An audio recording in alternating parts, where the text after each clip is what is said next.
안녕하세요. 경기도 평택에 사는 67세 심정자입니다. 암 수술을 마치고 퇴원하던 날 병원 복도 끝 창문으로 볕이 들고 있었지만 저는 그 햇살을 환한 것보다 무심한 것으로 느꼈습니다. 수술은 끝났다고 했지만 제 안에는 아직도 찬 기운이 도사리고 있는 듯 했고 마음은 그보다 훨씬 더 얼어 있었습니다. 몸은 겨우 걸을 수 있을 만큼만 회복되었다고들 했지만 제게는 그 겨우라는 말조차 사치처럼 느껴졌습니다. 복도에 나란히 놓인 휠체어들이 유난히 무겁고 벽에 걸린 쾌유를 빕니다라는 글귀는 마치 남의 말처럼 낯설게 다가왔습니다. 창밖의 햇살이 마치 제게 말을 걸고 있는 것처럼 느껴졌지만 그 목소리는 따뜻하거나 친절하지 않았습니다. 그냥 그 자리에 있는 것이 전부라는 듯 그저 존재할 뿐인 느낌. 환하게 비추는 대신 제 그림자만 선명하게 병원 바닥에 길게 늘어뜨려 놓는 그 햇살이 저는 마치 저를 밀어내는 듯해 고개를 돌렸습니다. 마스크 속에서 흘러나오는 숨이 얇고 미지근했습니다. 그 숨결조차 낯설게 느껴졌고 제 입김이 닿는 마스크 안쪽이 차가워지는 느낌에 한기가 뼛속까지 파고드는 듯 했습니다. 누구도 제게 이제 괜찮으시겠어요? 라고 묻지 않았습니다. 아니 어쩌면 다들 말했을지도 모릅니다. 다만 저는 그 말들을 제대로 듣지 않았습니다. 귀로는 들었겠지만 마음 같은 건 그날 제 안에 없었던 것 같습니다.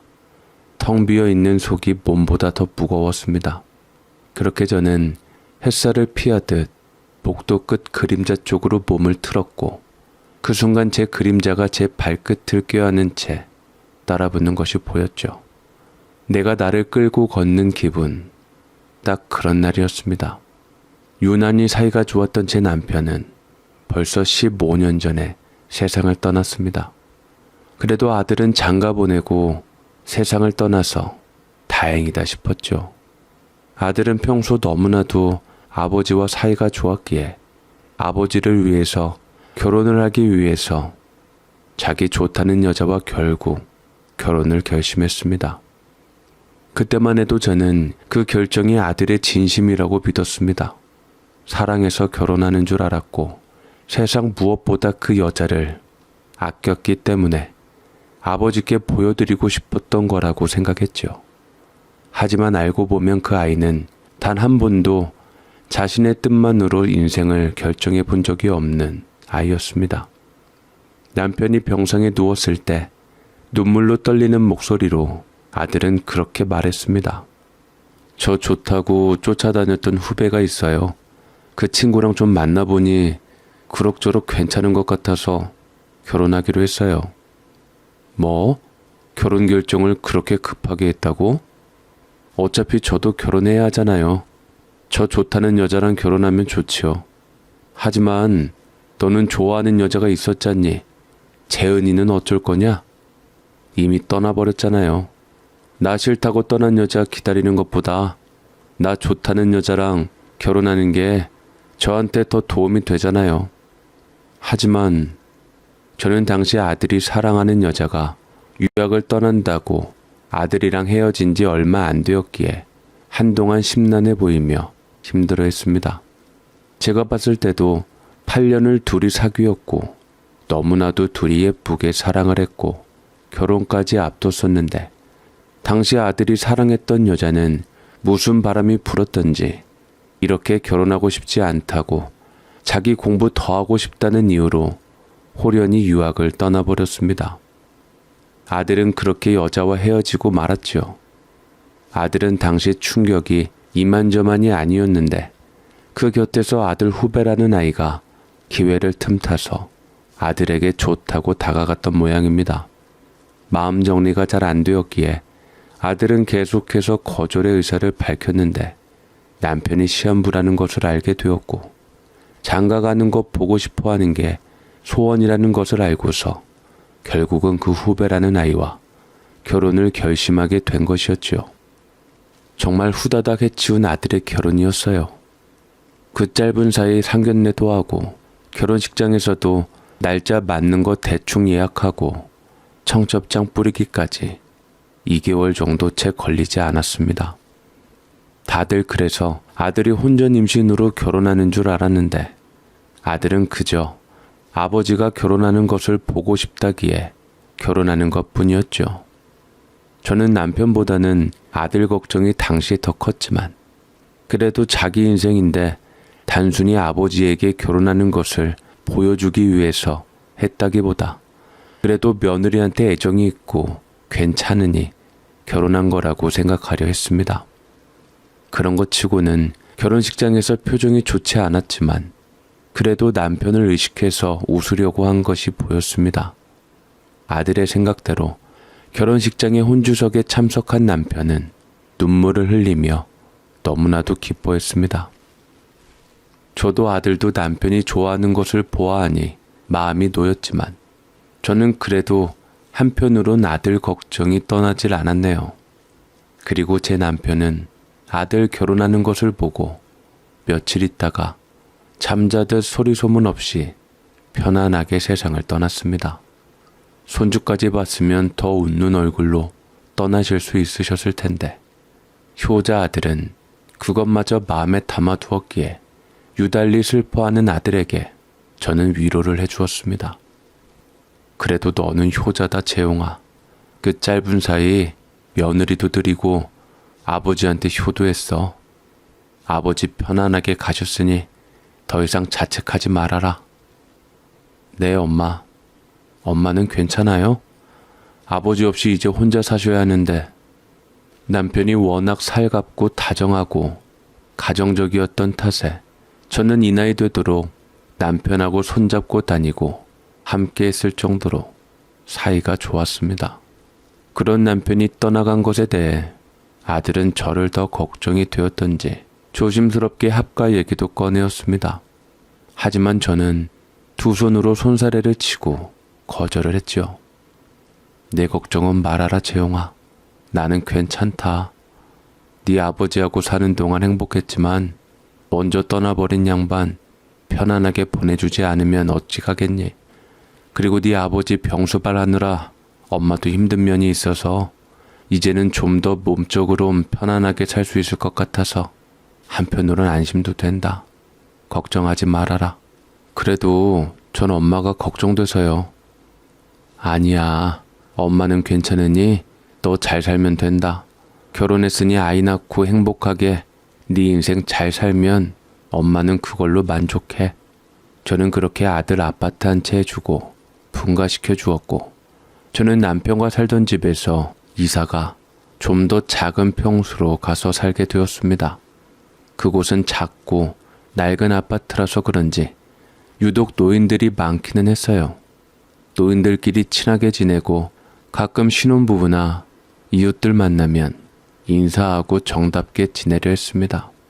물론 처음엔 혼자 사는 삶이 낯설고 무서웠지만 시간이 흐르면서 조용한 집안에 익숙해졌습니다. 혼잣말을 줄이고 TV나 라디오 소리로 허기를 달래며 사람들 속에 기대지 않으려고 애써왔습니다. 그게 제 나름의 자존심이기도 했고요. 한동안 몇 년 동안은 그렇게 잘 지냈었던 것 같아요. 그 사이 아들은 며느리와 사이에 손주도 한 명 낳고 저를 곧잘 찾아와 인사도 드리고 했습니다만 간혹 며느리와 다투는 일이 많았던지 아들 혼자 오는 일도 있었습니다. 결혼하고서 며느리는 제게 막 살가운 편은 아니었고 예민하고 까칠한 면이 있는 사람이었습니다. 저는 며느리한테 잘해주려고 딸같이 해주려고 했지만 친정 어머니께 무슨 말을 들었는지 시자라는 소리만 들어도 뒤집어지고 색안경을 끼고 편견을 갖고 보더라고요. 그래서 저는 거리를 두는 편이 서로에게 좋겠다 싶어서 굳이 내키지 않는데 전화할 필요 없고 우리 편하게 지내자라고 먼저 며느리에게 말을 하며 신경 쓰지 않게 했습니다. 남들 다 반찬 보내고 하는데 저는 기껏 만든 반찬을 먼저 아들에게 보내며 필요하면 가져가고 필요치 않으면 가져가지 않아도 된다고 말을 했습니다. 거의 아들은 가져가지 않았고 그냥 우리 집에서 먹을 때만 반찬을 먹었지요. 언제 명절 때는 손주랑 아들이랑 둘이 오고 혼자 올 때도 있었는데 굳이 그 사연에 대해서는 묻지 않고 오면 오는 대로 가면 가는 대로 아들이랑 손주 보는 날만을 기다리며 살았습니다. 그래도 제 아들은 효자라서 절 찾았지만 주변 사람들을 보면 며느리랑 같이 한 배 타고 처가한테 잘하고 부모한테는 못하는 사람들도 많이 봤습니다. 그런 거 보면 아들이 절 챙겨주는 것은 정말 고마웠지요. 그런데 언제부터 제 몸이 나빠지기 시작했습니다. 그 병의 삶에 제 모든 균형을 무너뜨렸지요. 사실 남편이 떠난 후 새삼 건강에 대해서 중요성을 느꼈고 평소에 워낙 건강체였던 저는 운동도 열심히 하고 활기차게 살면서 스트레스도 안 받으려고 노력했습니다. 식단도 몸에 안 좋다는 것은 먹지 않고 야채를 먹더라도 농약 걱정으로 인해서 항상 신경 써서 세척하고 먹었었는데 그럼에도 불구하고 병이 찾아오는 것은 나이 들어 어쩔 수 없었던지 어느 날부터인가 몸이 좋질 않았습니다. 워낙 감기 한번 안 걸리고 살았던 저였기에 병원도 너무 자주 드나들면 근심 걱정인 탓에 그냥 그러려니 하고 좀 더 쉬고 몸에 신경을 썼는데 그게 실수였지요. 그것도 제가 병원을 가고 싶어서 알게 된 게 아니라 국가 무료 건강검진 받으러 갔다가 우연히 몸에 종양이 있다는 것을 알게 되었고 그게 암세포임을 알게 되었습니다. 저는 암 중기 환자였습니다. 제가 모르는 사이 몸에 암세포가 자라고 있었지요. 모든 것이 아득해지고 목숨을 보장받을 수 없는 상황이라 했을 때 저는 절망했습니다. 굳이 살아보겠다고 수술을 앞두고 병실에서 누워 천장을 보던 밤 한 번쯤은 곁에 있는 보호자가 남편이 있었으면 좋겠다는 생각을 했습니다. 이럴 때만이라도 아플 때 기대고 싶을 만큼 누군가가 그리운 건 약해진 몸 때문만은 아니었습니다. 입원 수속을 밟을 때 보호자 연락처에 아들 번호를 적으며 손이 살짝 떨렸습니다. 못내 며느리가 신경이 쓰였던지 쉽사리 바쁜 아들에게 그리고 나로 인해서 며느리와 껄끄러워질 아들 걱정에 쉬 못 누르겠더라고요. 제 아들이 자랄 때는 늘 제가 지켜줬는데 어느새 제가 아이에게 기대할 사람이 되었다는 사실이 못내 서글펐죠. 수술한 다음에는 의사 선생님께서 절대 안정이 필요하다고 혼자 계시기보다는 보호자가 있는 쪽으로 알아보라 했습니다. 그래서 암수술 끝나고 전문 요양병원을 알아보았지만 금액이 무척이나 부담스러웠습니다. 물론 나름대로 모아둔 돈이 없지는 않았지만 막상 계산기를 두드려 보니 한 달, 두 달은 어찌 견디겠지만 세 달을 넘기면 불안해지는 금액이었습니다. 게다가 지속적으로 병원을 오가야 하고 낯선 침대에 누워 모르는 사람들과 눈 마주치며 회복을 바란다는 게 저한테는 도무지 쉬운 일이 아니었습니다. 어쩔 수 없이 결국 아들 집으로 향하기로 했습니다. 며느리에게 폐를 끼치고 싶지 않다는 말은 끝끝내 입 밖에 내지 못했습니다. 잠시 머무르다 가겠다는 말을 수없이 되뇌며 짐을 꾸렸습니다. 구겨진 내복 2벌과 약봉지, 수건 몇 장, 그리고 오래된 제 손거울 하나. 정말 잠깐 있을 사람처럼 보이게 하려고 애썼지만 짐보다 무거운 것은 제 마음이었습니다. 저를 싫어하는지 뻔히 아는 며느리와 마주할 생각에 가슴이 자꾸 울렁였고 초인종을 누르기 전부터 숨이 막히는 듯 했습니다. 반가움보다 미안함이 먼저인 발걸음. 그 발걸음은 이미 제 자존심의 많은 부분을 놓고 오는 길이었습니다. 아들 집으로 향하는 택시 안에서 저는 손에 든 약봉투를 괜히 몇 번이고 뒤적였습니다. 약도 수건도 옷까지도 모두 짐이었지만 그보다 무거운 건 제 마음이었습니다.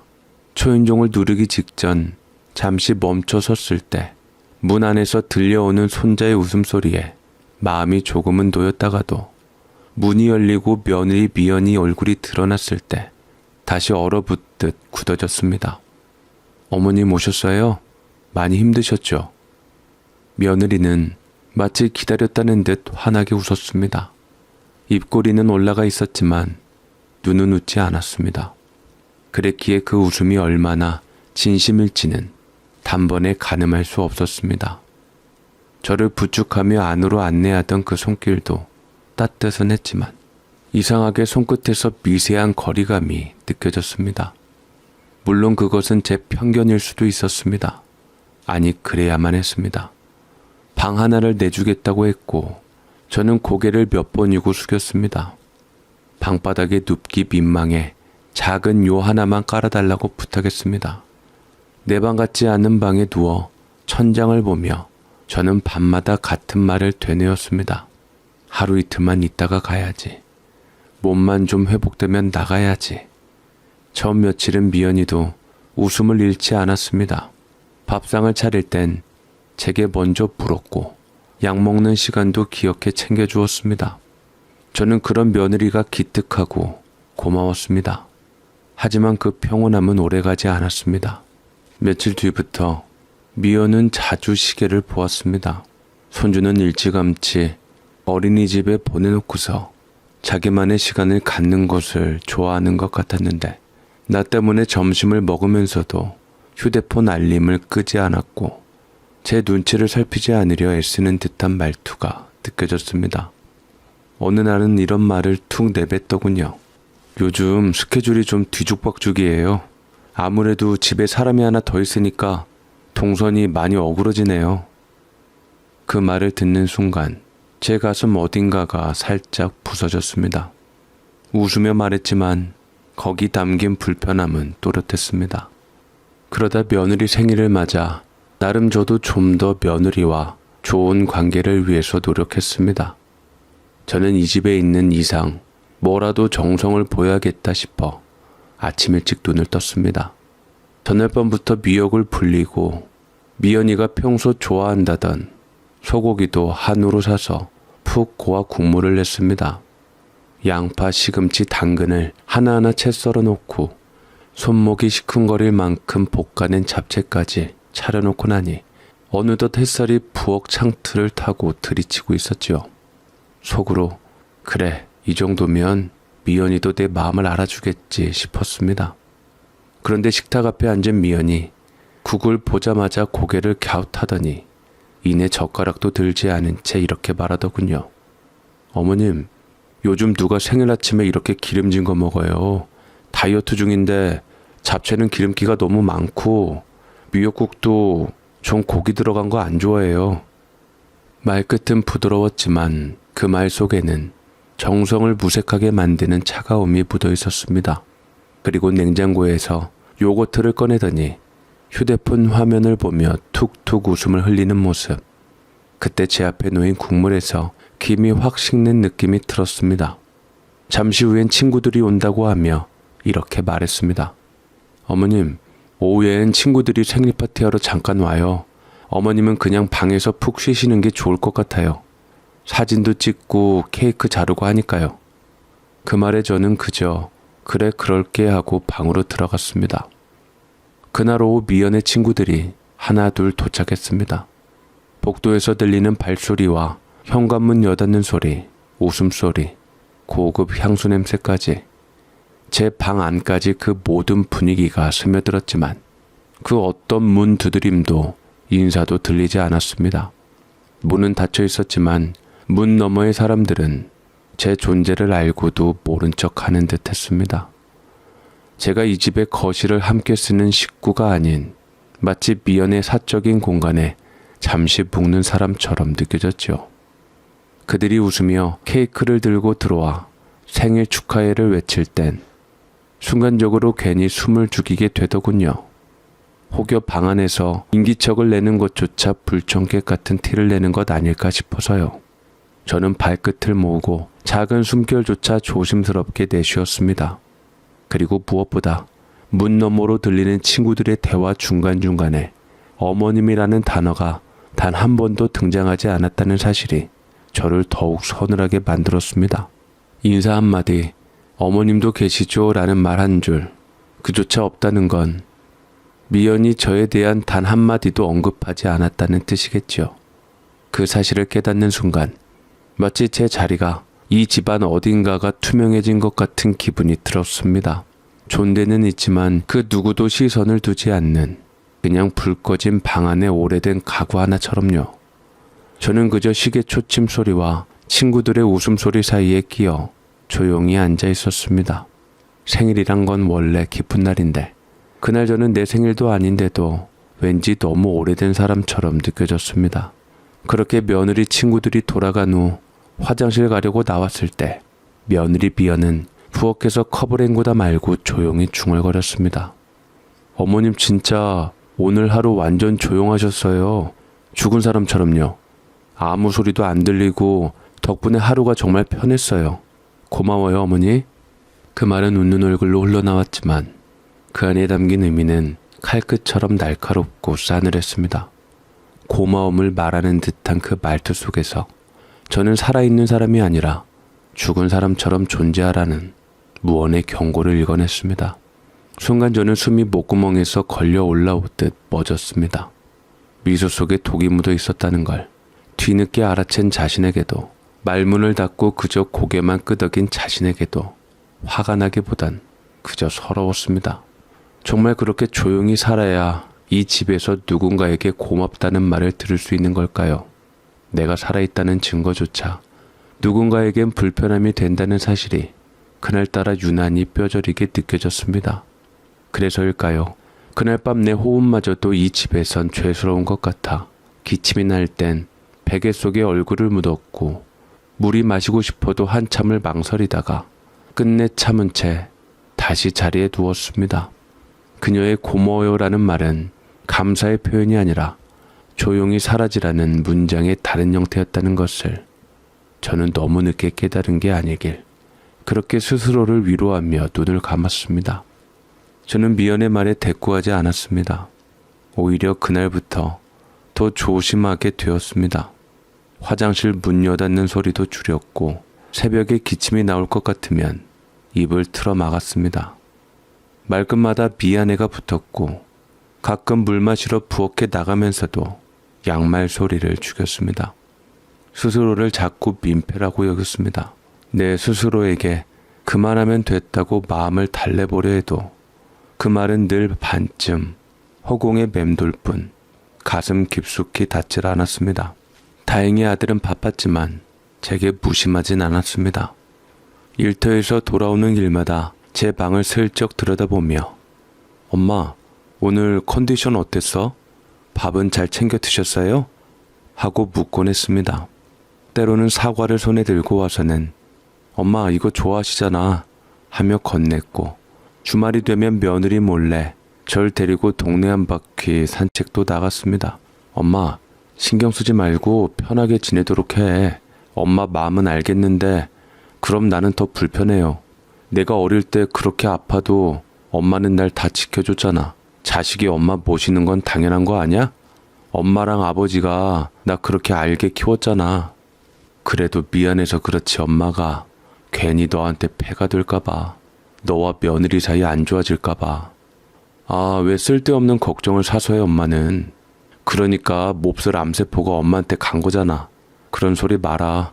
엄마가 그런 마음 들면 나 나쁜 아들 만드는 거예요. 제발 편안하게 있고 회복에만 신경 써. 응? 나는 엄마가 오래오래 우리 곁에 있기를 바래. 그 말에 저는 말없이 고개만 끄덕였습니다. 뭉클한 마음이 목까지 차올랐지만 괜히 미연이 들을까 싶어 그저 미소로 감췄습니다. 고마움도 미안함도 무게가 크면 클수록 조용히 삼켜야 하는 게 어머니라는 자리 같았습니다. 그렇게 저는 아들의 따뜻함과 며느리의 얇은 인내 사이에서 하루하루 발 뒤꿈치를 들고 걷듯 조심스레 지내고 있었습니다. 며느리 미연은 옛날 아들의 여자친구였던 재은이와 달리 참 똑부러진 사람이었습니다. 재은이는 실수도 많이 했고 어설프기도 하고 잘 웃는 반면 미연이는 말할 땐 늘 부드럽고 또박또박했으며 남에게 싫은 소리도 웃는 얼굴로 하는 재주가 있었습니다. 그래서였을까요? 그날도 처음엔 그냥 평범한 대화처럼 들렸습니다. 오빠, 있잖아. 우리 집은 부부 공간이잖아. 둘이 같이 만들어 온 리듬도 있고 어머니가 잠시 머무는 건 이해하지만 나는 우리 가족 틈에 끼길 바라진 않아. 식탁에 마주 앉아 나눈 말이었고 저는 방 안에 있었지만 문 하나를 사이에 둔 거리였기에 그 말이 전부 들렸습니다. 문틈으로 흘러든 말은 생각보다 깊게 꽂혔고 저는 괜히 숨소리마저 죽이며 한자리에 그대로 얼어 있었습니다. 그리고 언제까지 여기 계셔야 할지 모르겠지만 우리 루안이도 있어서 좀 신경 쓰이고 어머님 모시는 거 장기적으로는 좀 어렵지 않을까 싶어. 우리도 생활이 있으니까. 짧은 말이었습니다. 하지만 그 말 속에는 수많은 뜻이 담겨 있었고 저는 그 뜻을 모를 만큼 둔한 사람이 아니었습니다. 그날부터 저는 시간에 쫓기듯 생활하기 시작했습니다. 새벽 5시 집안이 조용할 때를 골라 화장실에 갔습니다. 물 내리는 소리, 수도꼭지 여닫는 소리가 벽을 타고 새어나갈까 싶어 손바닥으로 수도꼭지를 감싸며 천천히 돌렸고 물을 튼 순간엔 꼭 숨을 멈췄습니다. 세탁기는 주말 낮에만 돌리기로 마음먹었습니다. 그나마 아이가 뛰노는 소리에 덮이면 덜 민망하니까요. 제 옷은 몇 벌 되지 않아 이틀 사흘 입어도 티나지 않았고 입던 내복을 접어 다시 벽장에 넣으며 괜찮아, 아직 덜 더러워 라고 중얼이듯 말했습니다. 밥상 앞에 앉아도 수저 소리를 줄였고 미연이 청소기를 돌릴 때면 조용히 방문을 닫고 나가지 않았습니다. 제가 그 집에 있다는 사실이 들키지 않게 조심하듯 살았습니다. 어쩌면 그게 며느리가 바라는 방식일지도 모른다는 생각을 스스로에게 강요하면서요. 며느리는 이제 내 눈치는 안 본 지 오래고 나에게 자신의 심부름을 시키기 시작하더군요. 음식물 쓰레기를 버려달라는 부탁을 자주 하곤 했습니다. 어머님, 부엌에 음식물 좀 쌓였어요. 나가실 때 같이 버려주시면 감사해요. 말투는 늘 공손했지만 저는 매번 그 말의 마음 한구석이 스르르 꺼지는 듯 했습니다. 마치 제가 이 집의 어른이 아니라 장기 체류하는 손님이라도 된 듯한 기분이었지요. 한두 번은 그러려니 했습니다. 몸을 조금씩 움직이는 것도 회복에 도움이 될 거라고 스스로를 달래며 봉투를 묶고 조심조심 신발을 신었습니다. 쓰레기를 버리러 나서는 길, 엘리베이터의 앞에서 이웃 아주머니와 마주쳤을 땐 괜히 설명이라도 해야 할 것처럼 마음이 급해져 잠깐 산책 나가는 길이에요 하고 말한 적도 있었습니다. 하지만 이상하게도 음식물 쓰레기는 늘 아들이 퇴근하기 전 시간대에만 부탁받았고 미연은 정작 밖에 나갈 때도 봉투 하나 손에 들지 않았습니다. 어떤 날은 퀵배송 받은 박스가 집 앞에 쌓여 있는데도 어머님, 제가 회의 중이라 못 나가니까 이것도 좀 같이 하며 부탁하는 말이 점점 요청보다는 당연함처럼 들려왔습니다. 어느 날 복도에서 음식물 쓰레기를 들고 나온 저를 초등학생 손주 루안이가 보고 이렇게 말하더군요. 할머니, 우리 엄마는 음식물 잘 못 버려서 맨날 할머니가 버려요? 그 말에 저는 웃으며 대답했지만 속으로는 작은 돌멩이가 가슴 한복판에 툭 하고 떨어진 기분이었습니다. 그날 밤 아들이 퇴근해 부엌에 서성이다 봉투를 버리려는 걸 보고 미연은 말했지요. 그거 어머님이 낮에 버리셨어요. 요즘 몸 좀 괜찮아지셨는지 되게 조용히 잘 움직이세요. 어머님 덕분에 너무 편해요, 진짜. 그 말에 저는 무심히 웃었지만 그 조용히 잘 움직이신다는 말이 마치 말없이 알아서 치워주는 사람이라는 뜻처럼 들려 웃는 얼굴을 유지하는 것도 벅찼습니다. 아들은 여전히 저를 챙기려 했었습니다. 퇴근하고 들어와선 저를 살피며 엄마, 오늘은 좀 나아지셨어요? 하고 물었고 틈날 때마다 말도 없이 귤 한 바구니, 영양제 한 병을 제 방에 놓고 가기도 했습니다. 저는 늘 그 자리에 손을 모으고 고개를 숙였습니다. 하지만 그런 고마움도 어느새 미연의 눈치를 의식하게 만들었습니다. 아들이 저를 안방 쪽으로 안내할 때 미연은 항상 한 발짝 늦게 눈을 돌렸습니다. 직접적인 불만은 없었지만 얼굴에 떠오른 그 얇은 주름 하나, 입술을 다물며 돌아가는 몸짓 하나가 말을 대신하고 있었고 저는 그것들을 잊지 않았습니다. 그 집은 점점 좁아졌습니다. 공간은 그대로였지만 숨 쉴 틈이 줄어들고 있었습니다. 누구도 제게 나가라 말한 적은 없지만 제가 존재하고 있다는 사실 자체가 누군가의 편안함을 방해하고 있다는 감각이 날이 갈수록 피부에 와닿았습니다. 저는 매일 밤 그 집에서 제 몸보다 더 조심스러운 곳은 제 숨결이라는 생각을 하며 잠들었습니다. 며느리 미연은 어느 주말 아침 식탁에서 물 한 컵을 내려놓으며 말했습니다. 참, 어머님 말씀 안 드렸죠? 저희 부모님 이번 주말에 좀 오시기로 했어요. 2박 3일 정도만요. 아, 두 밤 주무시고 가시는구나. 네, 괜찮으시죠? 어머님은 거의 매일 계시는데 저희 친정부모님 두 밤 자고 가는 건 아무 문제 아니잖아요. 누가 뭐라 한 것도 아닌데 미연이는 아들 듣지 못하는 데서 그렇게 콕 집어줬습니다.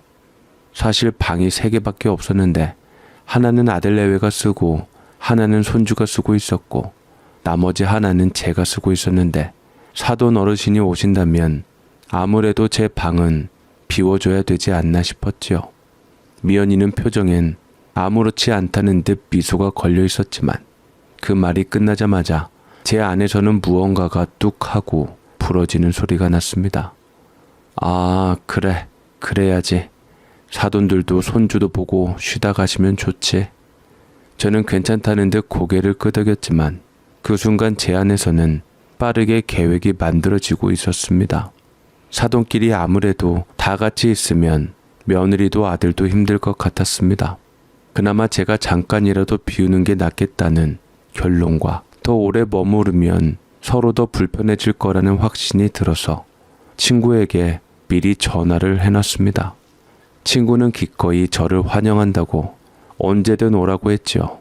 다음날 아침 저는 옷가지 몇 벌과 약봉지, 작은 가방 하나를 조용히 챙기고 있었습니다. 2밤 정도 친구 집에 다녀오면 되겠지.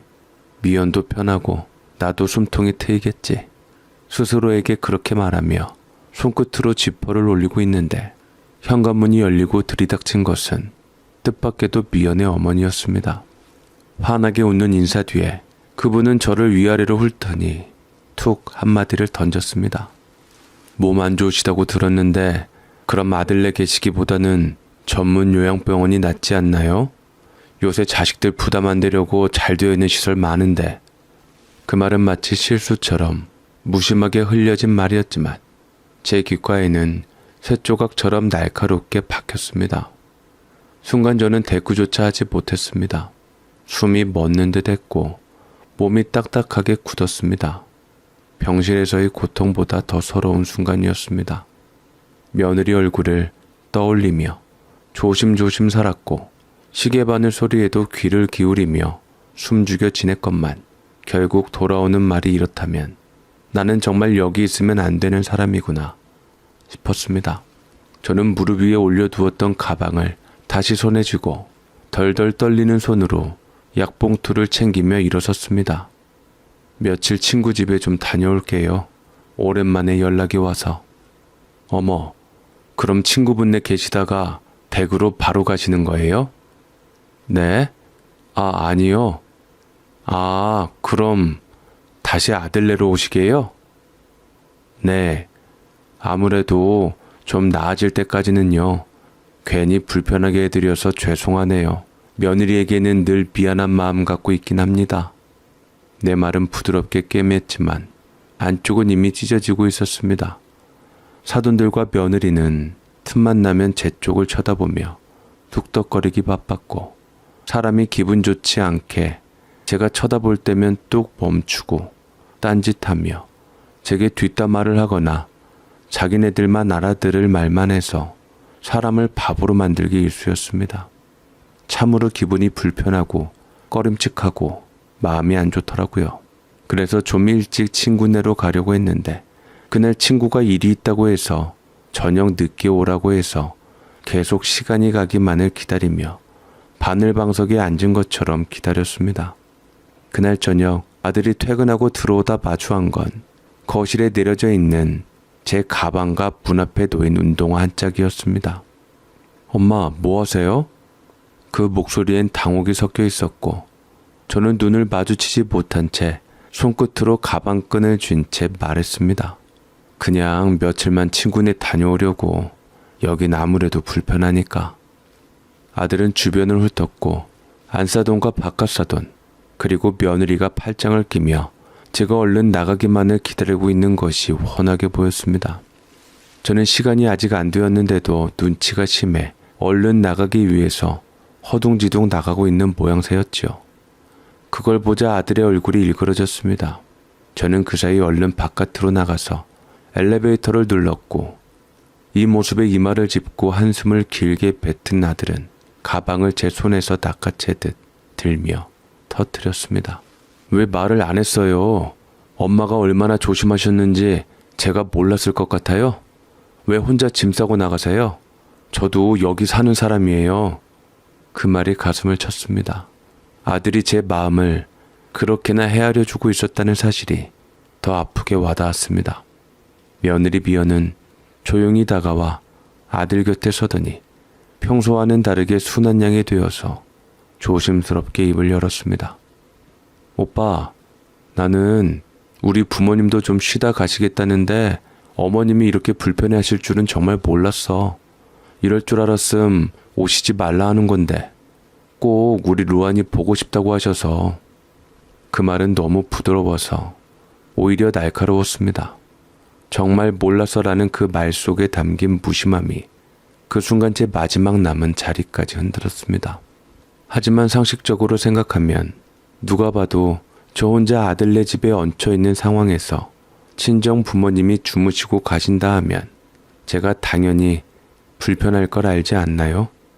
괜히 자책감 들고 불편하고 저는 아무 말 없이 시선을 떨궜습니다. 몸이 아파서 힘든 것이 아니라 마음이 자꾸 무너져 내려서 더 이상 이 집에 있기가 어려웠기에 나가는 게 맞다 싶었습니다. 아들은 그 사이 핸드폰을 뒤적거려서 보더니만 얼굴이 무서워졌습니다. 엄마, 이렇게 조심히 있는다고 저를 도와주는 게 아니에요. 아들의 목소리는 자꾸만 높아졌습니다. 거실 한가운데 아직 풀지도 않은 제 가방이 바닥에 내려져 있었고 저는 그것을 내려다보며 말없이 앉아 있었습니다. 그리고 아들은 일부러 며느리와 처가 식구들 들으란 듯 큰 소리로 눈치 보지 않고 말했죠. 엄마, 뭔 일 있었어요? 그냥 친구네 가시겠다는 게 아닌 거잖아요. 제가 바보예요? 그 순간에도 저는 고개를 들지 못했습니다. 아들의 얼굴을 보면 차마 아무렇지 않은 척을 더는 못할 것 같았고 속이 들킬까봐 두려웠습니다. 그냥 제가 조용히 떠나면 이 집이 다시 편안해질 거라고 믿고 싶었습니다. 대체 뭔 일인지 말 좀 해요. 엄마가 이렇게 조심조심 사시던 분인데. 저는 대답하지 않았습니다. 몸이 아픈 건 좀 나았지만 마음은 아직 덧나고 있었기에 그저 침묵이 최선이라 생각했습니다.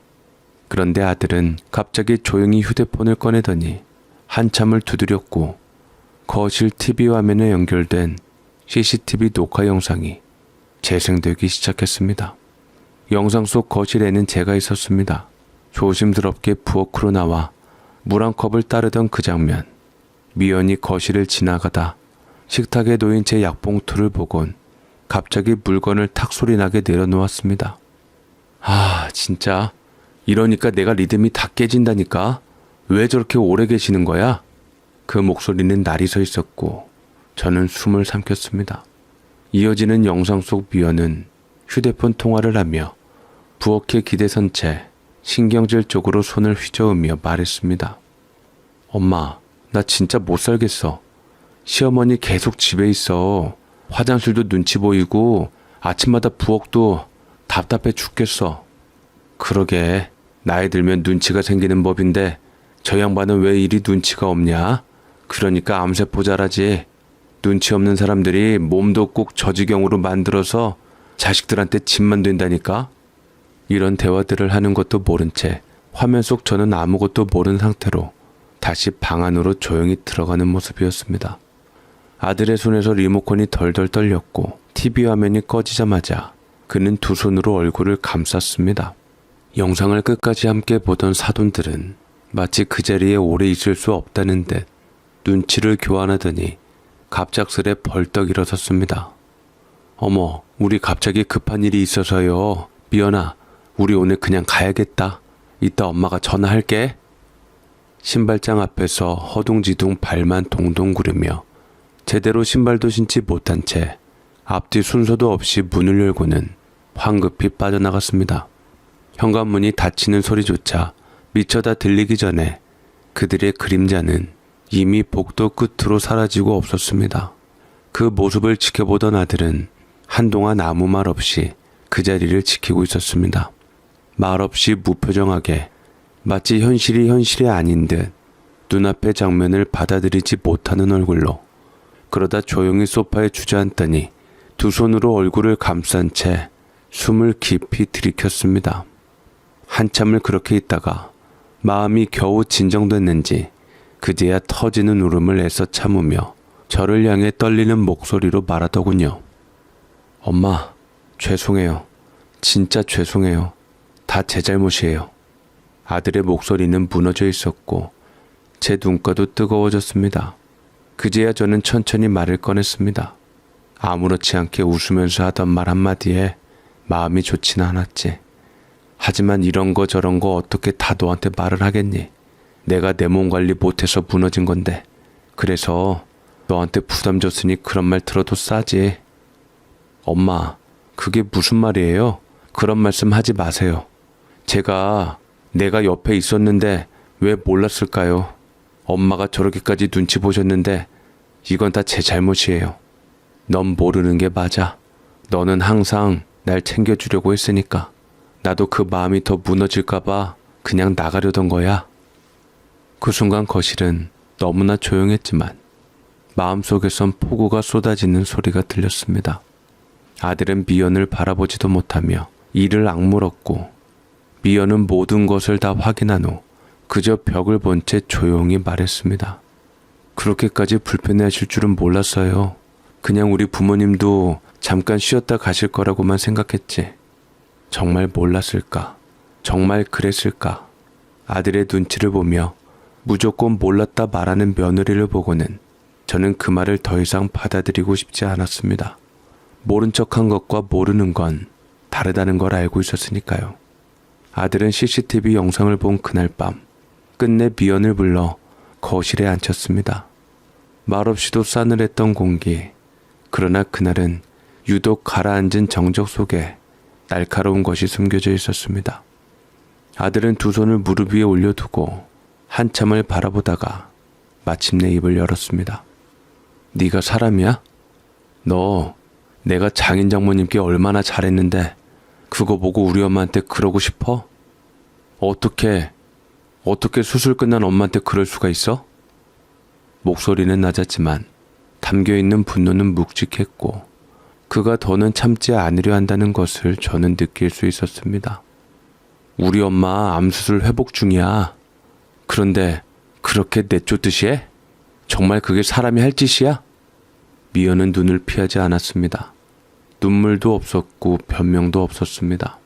다만 그 표정엔 오래 눌러왔던 감정이 이젠 숨길 수 없다는 단호함이 배어 있었습니다.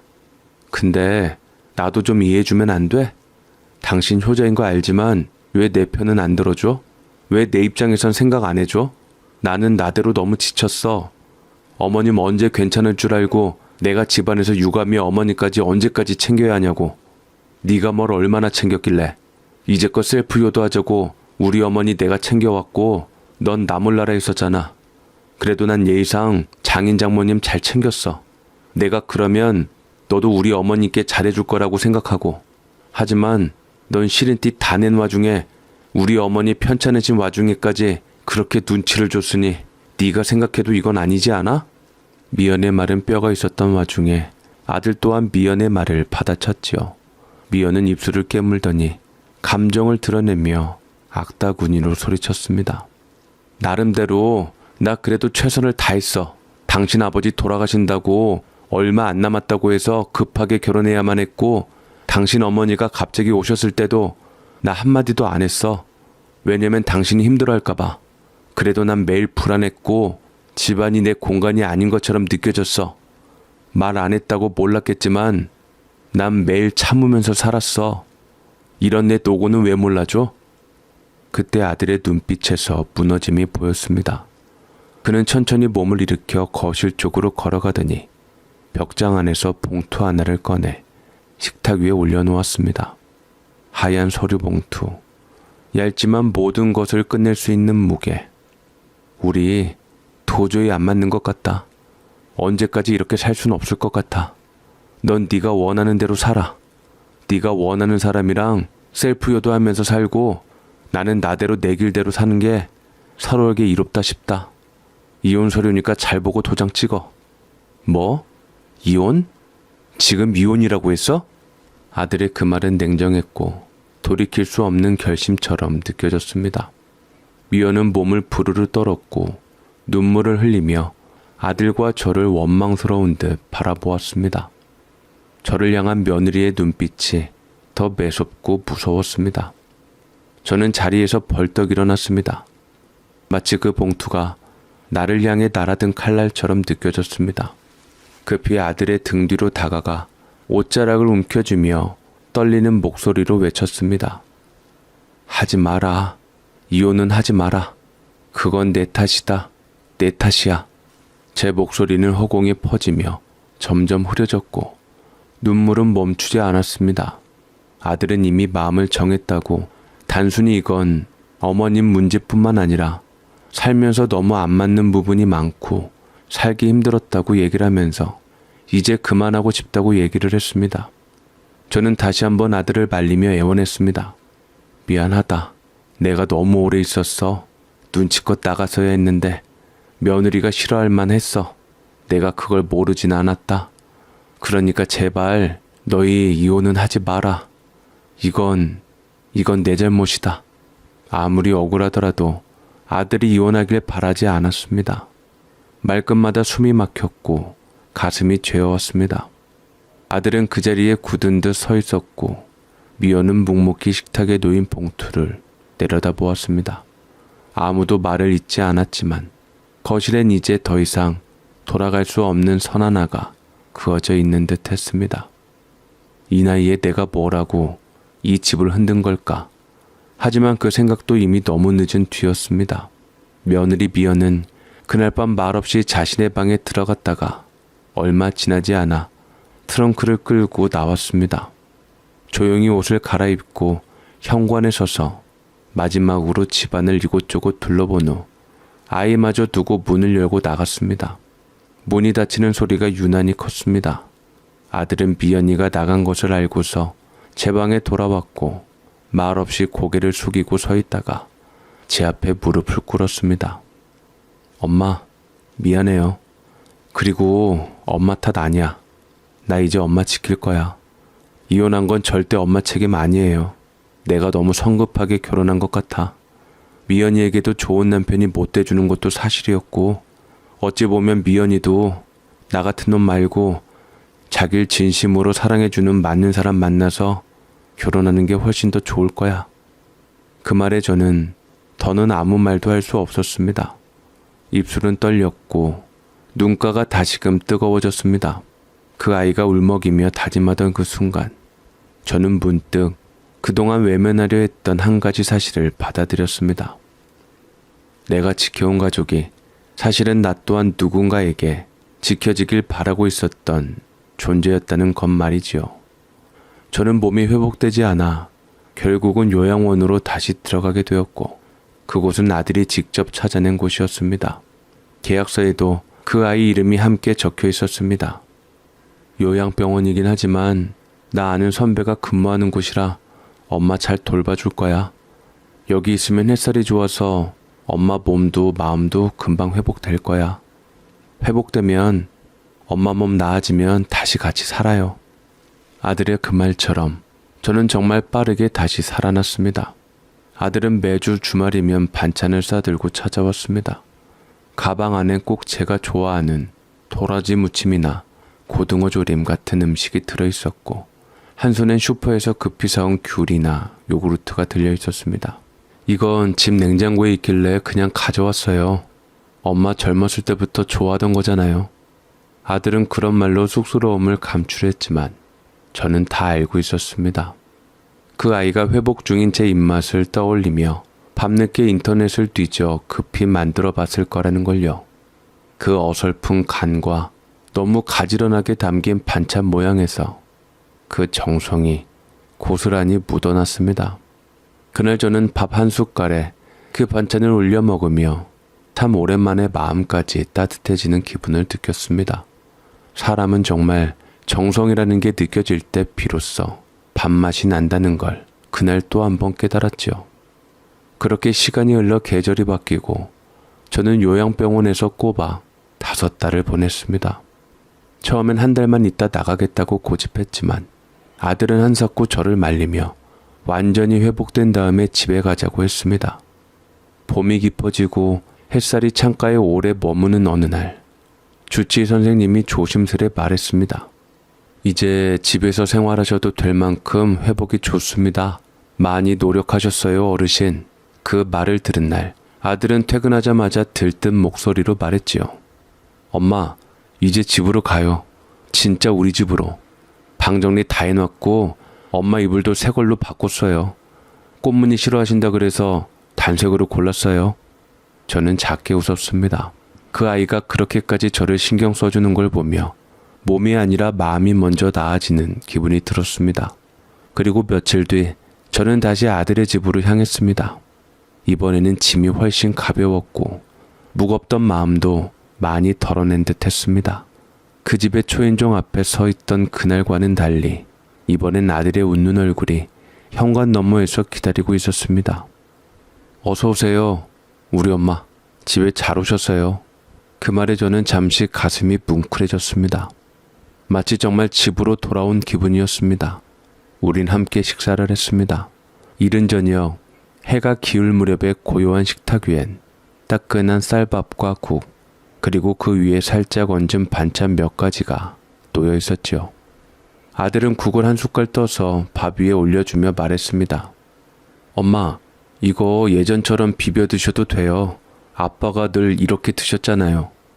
그 말에 저는 고개를 끄덕이며 숟가락을 들었습니다. 국물은 짭짤하고 따뜻했으며 그 안에는 그리움이라는 양념이 녹아 있었습니다. 예전엔 바쁘다는 핑계로 함께 앉아 먹는 식사가 흔치 않았지만 지금 이 식탁은 그렇게 잃고 난 후에야 다시 차려진 자리였습니다. 식사 도중 아들은 문득 아버지 이야기를 꺼냈습니다. 아빠는 진짜 묘하게 고집 있는 사람이었잖아요. 근데 엄마한테만은 맥을 못 쳤어. 저는 피식 웃으며 고개를 끄덕였습니다. 그래서 뭐든 다 해줬지. 심지어 내가 무릎 시렵다 하면 먼저 수건 데워서 깔아주는 사람이었어. 우린 그렇게 살아생전 남편의 아들의 아버지였던 그 사람을 떠올리며 그가 얼마나 따뜻했고 또 얼마나 우리 가족을 아끼던 사람인지 되새겼습니다. 말 한마디마다 아들은 잠시 멈춰 고개를 끄덕였고 그 눈빛 안에는 아버지에 대한 그리움과 존경, 그리고 이제는 자신이 그 자리를 이어가야 한다는 책임감도 어렴풋이 담겨 있었지요. 요양병원에 있던 동안보다 지금 아들의 표정은 훨씬 밝아 보였습니다. 무거운 짐을 덜어낸 사람처럼 이젠 누군가의 기분을 지나치게 살피느라 마음 다칠 일 없는 그런 얼굴이었습니다. 어쩌면 내 앞이라 그랬는지도 모르지요. 그래도 저는 느껴졌습니다. 그 아이는 지금 비로소 자신을 위한 삶의 첫 페이지를 조심스레 넘기고 있다는 것을요. 식사를 마치고 아들이 자리에서 일어섰습니다.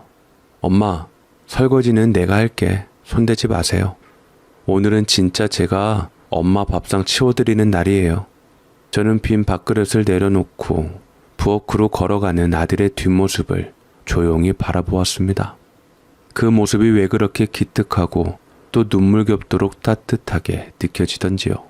그 순간 저는 문득 생각했습니다.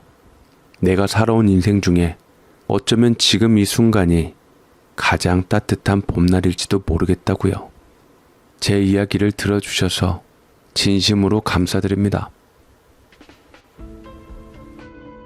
사연을 보내주신 심정자님은 끝까지 아들을 걱정하셨습니다. 아들이 이혼하게 된 건 전적으로 자신의 탓이라고, 자신이 너무 오래 머무른 게 잘못이었다고 말씀하시며 통화 내내 아들의 앞길에 짐이 되지 않기를 바라셨습니다. 그런데 말씀을 나누다 보면 그분의 목소리 속에는 또 다른 고운 배려가 숨어 있었습니다. 사실 그의 나쁜 애는 아니에요. 우리 재용이를 좋아했던 건 맞아요. 이혼하고 나서도 몇 번 연락 오더라고요. 전화와서 울면서 미안하다고, 자기가 철이 없었다고. 그땐 몰랐는데 지금은 정말 죄송하다고. 며느리는 그렇게 사과의 말을 전해왔고, 심정자님은 그 마음을 이해하며 아들에게 그 얘기를 전했다고 하셨습니다. 하지만 아들은 단호했답니다. 엄마, 나는 그 사람이 엄마한테 했던 말들, 그 표정, 그 말투, 그 무심한 태도, 그거 생각하면 도저히 다시는 못 살아. 심정자님은 그 말을 전하며 길게 한숨을 쉬시더니 조용히 웃으셨습니다. 그 마음도 이해돼요. 결국 마음에 상처 입으면 아무리 사랑해도 예전처럼 돌아가긴 힘들잖아요. 그 말이 유난히 오래 남습니다. 아들을 이해하면서도 며느리를 감싸주고 싶은 그 마음, 두 사람 사이에서 어긋난 시간들을 누구보다 잘 알고 계셨기에 더는 누구도 탓하지 않으려는 그분의 따뜻한 태도가 참 인상 깊었습니다. 가끔 손주가 놀러오면 동화책을 읽어주고 아들이 퇴근하면 반찬을 나눠 먹으며 소소한 얘기를 나누는 그런 하루가 쌓여 지금이 내 인생에서 가장 따뜻한 봄 같다는 말씀을 남기셨습니다. 심정자님께서 앞으로도 지금처럼 따뜻하고 건강하게 오래오래 아드님 곁에서 행복하게 지내시길 저희도 진심으로 기도드리겠습니다. 오늘도 사연 읽어주는 연인 채널에 함께 해주신 여러분 감사합니다. 가시기 전에 구독과 좋아요, 알림 설정까지 해주시면 정말 큰 힘이 됩니다. 다음 이야기에서도 여러분 마음에 오래 남는 이야기로 다시 찾아뵙겠습니다. 고맙습니다.